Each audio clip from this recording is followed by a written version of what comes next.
Guys, welcome back to the channel, welcome to a new vlog. তো আমরা লুচি তরকারি মানে কচুরি তরকারি যাই বলো না কেন, খাওয়া দাওয়ার পর বেরিয়ে পড়লাম কলকাতার পথে।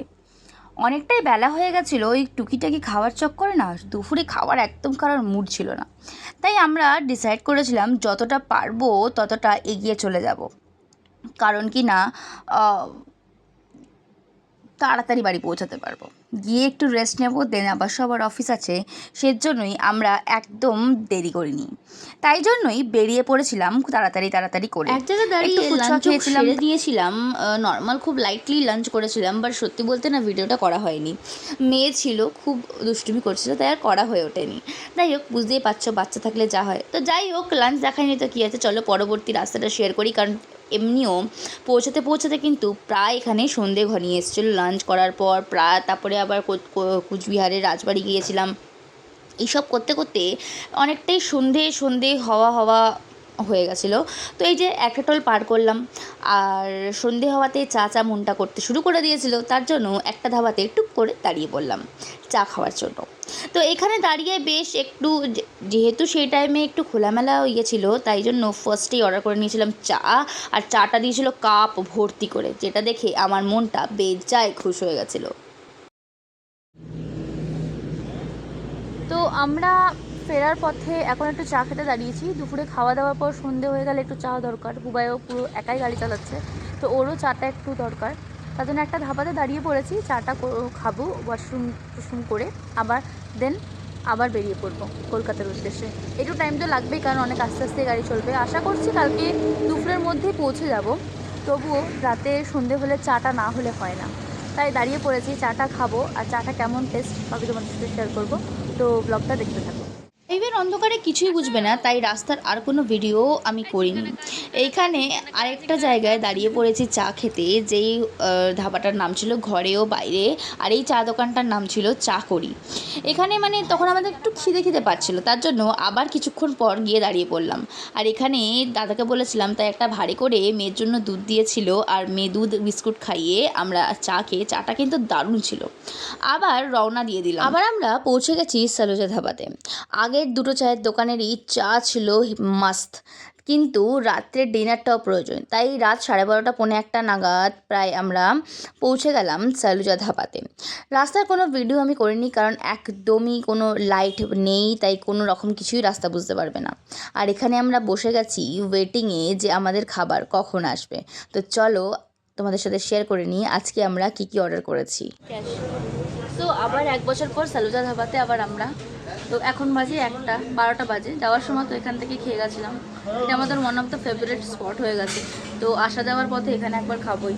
তো আবার পৌঁছে গেছি সালুজা ধাবাতে। তো রাতের জন্য আমরা অর্ডার করেছি হলো বাটার চিকেন, আর আবার এগ তড়কা মিস করা যাবে না, কারণ বাড়িতে গেলে তো আমার হাতের তড়কা সেই একই ফ্লেভার, আর অন্য ফ্লেভার তো দরকার, তার জন্য তো দরকারি। তো চলে এসছি এখন, আর খেয়ে নেবো। আর এবারে টেস্টটা কেমন সেটা তোমাদের সাথে খুব শিগগিরই শেয়ার করবো, তোর সাথে থাকবো। এটা হলো আমাদের চিকেন বাটার মশালা, আর তরকাটা আমাদের সেপারেটেড রুটি তরকার মানে একটা বাটিতেই বলে দিয়েছিল। আর খেতে কিন্তু বেশ দারুণ ছিল। হ্যাঁ দেবো তো, এই যে তারা স্পেশালি করে দিল রান্নাটা বাচ্চার জন্য। আমার রিকোয়েস্ট, ওদের ভাতও শেষ হয়ে গেছিলো, তো আমি যখন বললাম যে মেয়ের জন্য একটু ভাত লাগবে, তো ওরা কিন্তু সঙ্গে আমাকে প্রেশার কুকারে কুক করে কিন্তু এই ভাতটা, ইভেন ঘি আলু ভাজা পুরোটাই নিজের মনে করেই দিয়েছে। এটা আমার খুব ভালো লাগলো। আর সবশেষে চা খাবো না তা কি কখনো হয়, তাই অর্ডার করে দিয়েছিলাম আমাদের জন্য কেসার টি।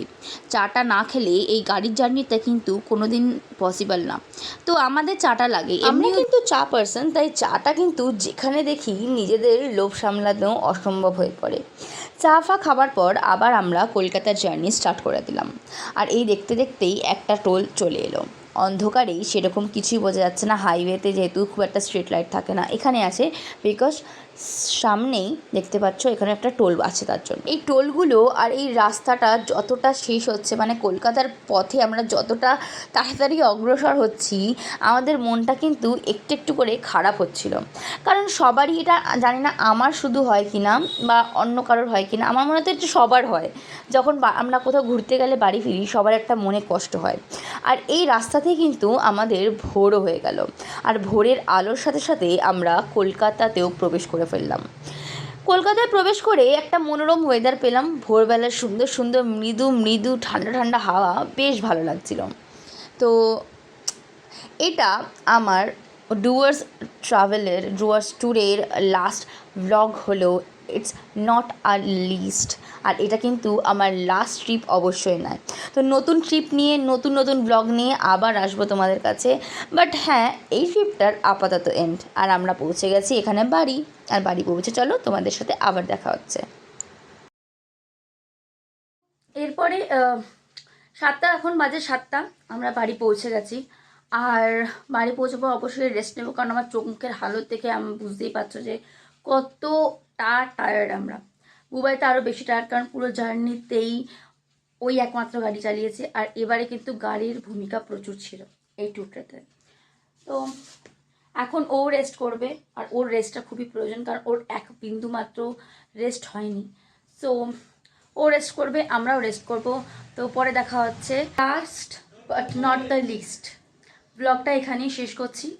আর এই ট্যুরসের পুরো ব্লগ এখানেই শেষ হচ্ছে। সো নেক্সট ব্লগে দেখা হচ্ছে। ভিডিওটা ভালো লেগে থাকলে আর ভিডিওগুলো ভালো লেগে থাকলে অবশ্যই like, share and subscribe for more such videos.